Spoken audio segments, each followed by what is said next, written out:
I woke to the persistent beeping of monitors and the sterile scent of antiseptic filling the hospital room. It was December 24th, Christmas Eve, and the world outside the window was blanketed in a layer of snow so pure it felt impossible, like foil covering a dark scene. My mother sat propped against pristine pillows, her face pale and drawn, eyes clouded with exhaustion rather than illness. She turned her head slowly toward me, her voice quiet, brittle. "I don't have time for this," she said.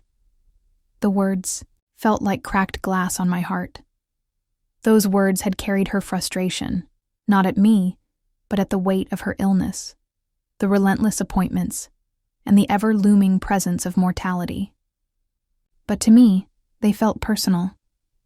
I had flown in just days before, giddy with hopes of a warm holiday reunion, only to discover that our last memory together might be shaped in fluorescent-lit corridors. I sat beside her, perched on the edge of a stiff, institutional chair. My breath fogged in the cold air as I tried to open the small box I'd brought. A few ornaments I'd hand-painted. Tiny glass snowflakes, speckled with glitter, and memories of happier Christmases. Silently, I placed them on the bedside table. She barely glanced at them. In the hallway outside, a nurse, young, cheerful despite the midnight hour, pushed a cart with holiday cards and a tray of peppermint hot chocolate. She offered one to me. "On the house," she said, with a warm smile that seemed incongruent with the hospital's chill. I accepted, surprised by how comforting it felt. "Thank you," I mumbled, clutching the warm cup with mittens dampened by frost-covered gloves. I returned to the bedside, the steam clouding to form tiny halos around my face. My mother's breathing was shallow, but steady, fragile but alive. The silence stretched between us until she spoke again. "You don't have to stay." For a moment my heart stopped. My mind raced. Stay? Leave? It was Christmas Eve. Family. Home. Snow. Nostalgia. I wanted to reply that I would never leave her. Not now, not ever. But the words caught in my throat, tangled with guilt and the helplessness of not being able to fix what was wrong. The nurse appeared again, gently placing a hand on my shoulder. Her voice was soft. "Would you like some fresh fruit? Holiday special from the cafeteria?" I nodded, words still failing me. She walked off and, in her absence, I whispered, "I'm here, Mom. I flew in. I'm here." My voice cracked, the words simple but not enough. I looked at the snowflakes ornaments, glinting under the harsh, fluorescent light, and think of the Christmas tree at home, draped in lights and ornaments, and how far away that felt. Later, the nurse returned, tray in hand, eyes gentle, and asked if I'd like to step out for a moment while she checked. On my mother, I hesitated. Hospitals always feel like worlds turned upside down, cold, echoing, unforgiving, but her kindness was a lifeline. Outside, the hallway lights reflected off the clean tiles. I felt suspended, a visitor in someone else's life. Another nurse wound through the corridor, humming a soft carol. For a fleeting moment, I felt the kind of warmth I hadn't felt in days. When I returned, I found the nurse's family gathered quietly in the small room off the nurse's station. A modest group, a mother, father, 2 kids, sat around a little, fold-out table. The kids were whispering excitedly about presents, the father offering me a hot chocolate with marshmallows, and the mother smiling at me as if I were kin, as if my heartache were known to her. I froze. Here I was, alone in this sterile room with my mother lying weak and detached, while outside, a complete stranger's family welcomed me as if I belonged.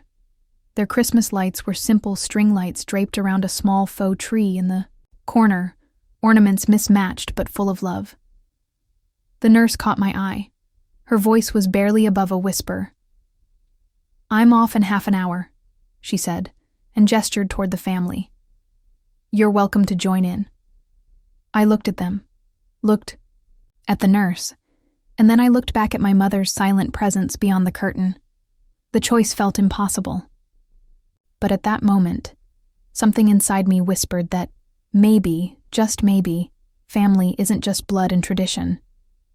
Maybe family can be chosen, found in unexpected places when the ones you love most seem unreachable by words alone.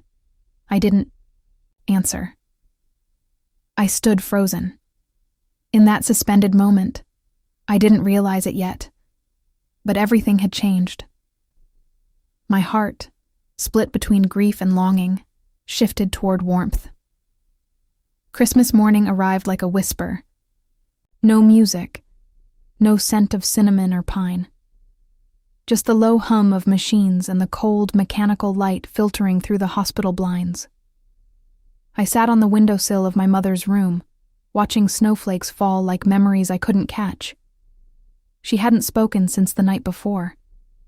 Her sleep was deep, her breath shallow but rhythmic. I wondered if she remembered that it was Christmas, or if that even mattered anymore. The truth is, I didn't know what mattered to her these days. Growing up, Christmas was always something sacred between us. She used to make gingerbread houses with surgical precision, decorate every corner of the house with tinsel and gold stars. I remembered her laughter echoing through the kitchen, her hands dusted with flour, her voice singing off-key carols.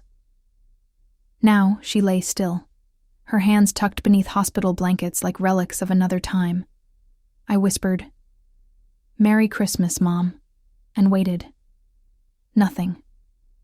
I checked my phone. No messages. My brother hadn't called. He hadn't even asked how she was doing. I'd left him 3 voicemails over the past week. He lived just 2 hours away. No excuse. Maybe he too didn't have time for this. The door creaked open softly. It was her, the nurse from last night. Her name tag read Elena. She held 2 paper cups of coffee and a small box wrapped in red paper. "I figured you'd still be here," she said, gently placing 1 cup on the table beside me. "You look like you haven't slept." "I haven't," I replied, voice low. She handed me the box. "It's not much, just something my daughter insisted you have." I opened it slowly. Inside was a cookie, hand-decorated with green frosting, and candy eyes shaped like a reindeer. I laughed, an actual, real laugh, and felt tears form immediately after. "It's beautiful," I said. "My daughter makes one every year for someone who doesn't have a place to be." She said you looked like you needed one. That did it. The tears spilled over before I could stop them. Elena sat beside me, letting the silence stretch again. But this silence was different. It wasn't cold or empty. It was safe. "My mom. She used to love Christmas," I said quietly, staring down at the cookie. "Now she doesn't even want me here. She told me to go home." "Some people don't know how to ask for love," Elena said, "especially when they're scared." I looked at my mother, still asleep, her chest rising and falling like a fragile rhythm. I wanted to believe she was just scared. I wanted to believe there was still love under all that fatigue and bitterness. But the little girl in me was tired of trying to read her mother's silences. "Do you think she'll wake up today?" Elena hesitated. "I think, if she does, it won't be because of Christmas." Her honesty wasn't cruel. It was grounding. And in that grounding, I realized something. I couldn't keep waiting for a mother who might never return. Not the way I remembered her. "I don't want to be here alone tonight," I admitted. "You don't have to be," Elena said. "My family's having dinner in the break room. It won't be fancy, but it'll be warm." I thought of the last Christmas dinner I'd had with my mother, 2 years ago. We'd argued about politics, of all things. She'd accused me of wasting my life. I'd accused her of never really seeing me. There'd been no hugs, no dessert, just silence and slammed doors. I looked at Elena. Her eyes were kind. And suddenly, I wanted to be around that kindness more than I wanted anything else. That evening, while my mother slept through the second round of vitals, I stepped out quietly. The nurses' lounge had been transformed. Elena's husband had brought in a folding table and a plastic tablecloth with red snowflakes. The kids were dressed in mismatched pajamas. Someone had strung up battery-powered fairy lights around the edges of the room. There was mac and cheese, roast chicken, store-bought pie, and laughter. I was handed a paper plate, a plastic fork, and a seat between the two kids, who immediately launched into telling me about their Christmas morning. I listened, I smiled, I ate. And for the first time in weeks, I felt like a person again. Not just a daughter sitting vigil over a hospital bed. Elena sat across from me, watching her children giggle. "They don't know how heavy the world is yet," she said softly. Nodded. "And maybe they don't need to." After dinner, the youngest child gave me a small candy cane wrapped in gold ribbon. "It's for your mommy," she said shyly. I nearly broke. "Thank you," I whispered, clutching it in my fist like it was the most valuable thing I'd ever held. Later, back in the hospital room, I placed the candy cane on my mother's tray. She didn't stir. I leaned down and kissed her forehead. "Merry Christmas, Mom," I said again. This time I didn't wait for an answer. I pulled the curtain closed, leaving the reindeer cookie on the table and the scent of roast chicken still lingering on my sweater. For a moment, I stood in the hallway, suspended again between two worlds, one fading, one just beginning. The morning after Christmas felt different. Not lighter exactly, but quieter. Like the storm had passed and left a kind of silence in its wake. My mother was still asleep. Nothing had changed there. Her monitors beeped in the same rhythm. The room still smelled of antiseptic and old fear, but something inside me had shifted. I sat beside her with a coffee Elena had brought, black, strong, and too hot. I was still wearing the same sweater from yesterday, still clutching the little candy cane in my coat pocket. I hadn't slept, but I didn't feel tired. I felt like I was waiting for something. I just didn't know what. Then my phone rang. I almost didn't answer. The screen read, "Ryan, brother." I stared at it, thumb hovering. He hadn't called on Christmas, not a message, not even a "How's Mom?" I answered anyway. "Hey," I said quietly. "You're still at the hospital?" he asked, like it was an accusation. "Yes." Silence. "I just talked to the doctors," he continued. "They said there's not much change." "There isn't. So why are you still there?" I blinked. "Because she's our mother, Ryan." "She doesn't want you there," he snapped. "She told me you're making things worse, that you're suffocating her." I felt the words slice through me. "She said that?" He hesitated. "She's tired. You know how she gets. You always take things personally." I looked at the sleeping figure in the bed. My mother, pale and distant. Was that really what she felt? Was I making things worse just by showing up? "I flew across the country, Ryan," I said. "I've been here, every day, alone. I'm coming tomorrow," he said flatly. "We'll figure things out then, but maybe give her some space until I get there. You being there, it's selfish. Selfish." That word hung in the air like poison. I ended the call without saying goodbye. My hand trembled.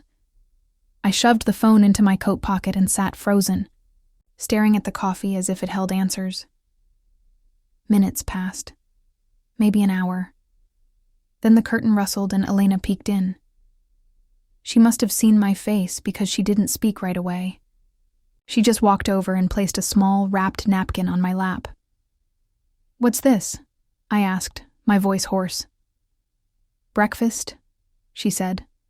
My husband made too many croissants. I opened it. Warm, buttery, soft. I broke off a piece and took a bite.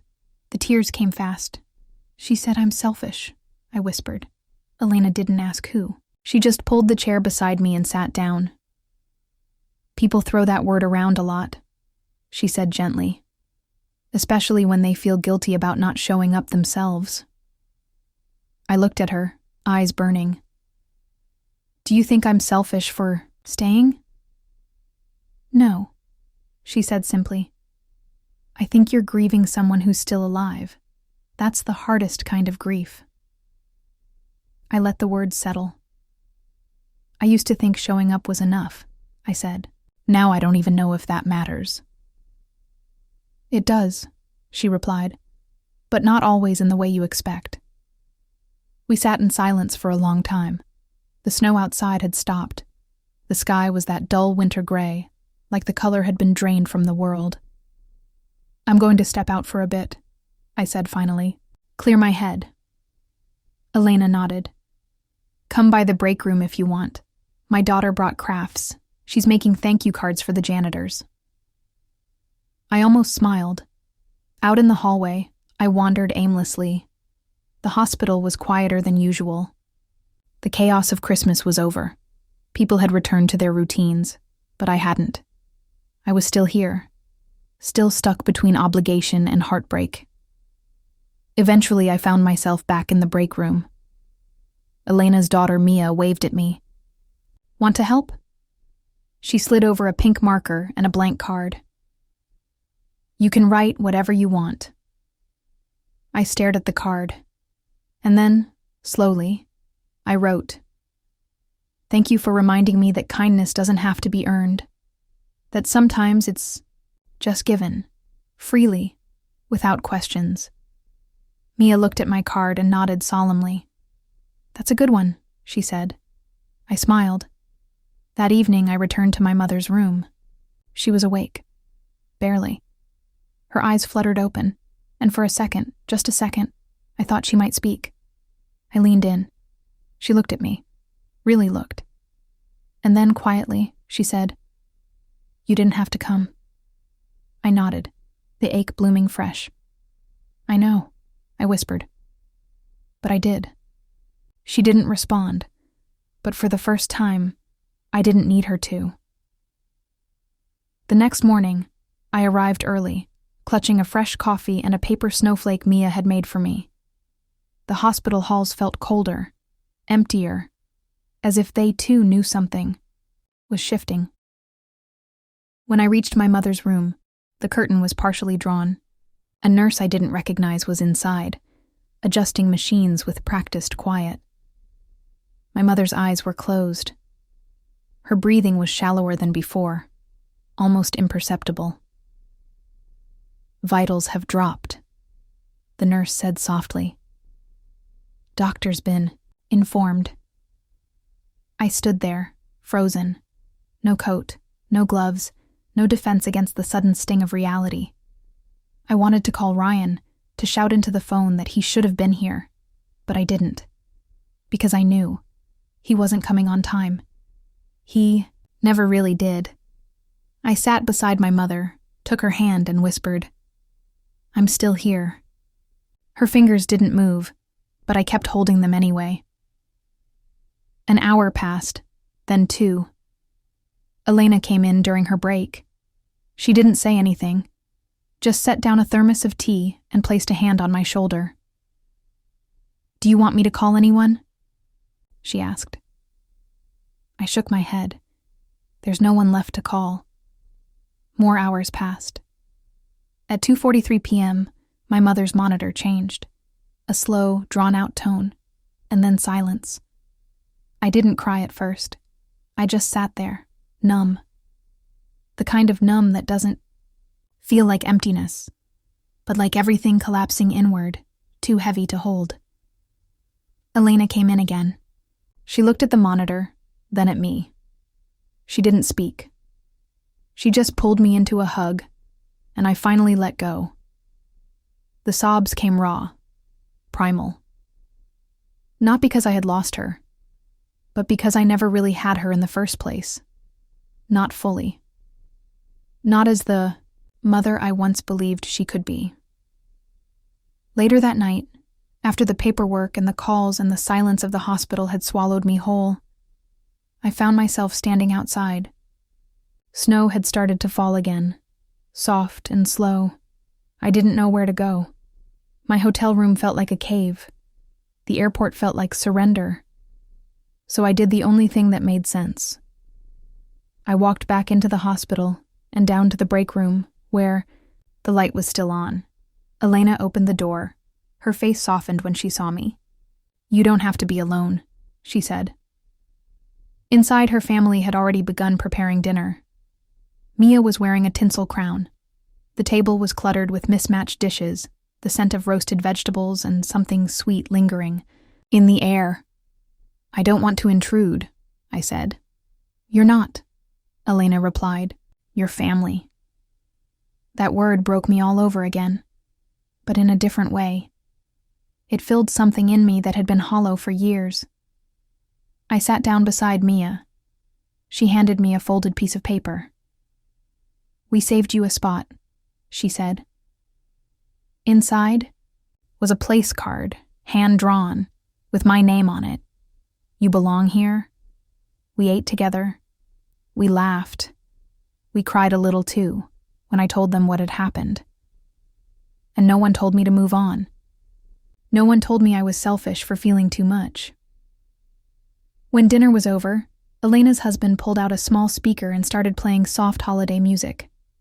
The room filled with warmth, flickering light, and something else, something I hadn't felt in a long, long time. Peace.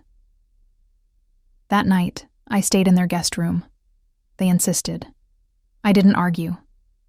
Before bed, I sat by the window, watching the snowfall.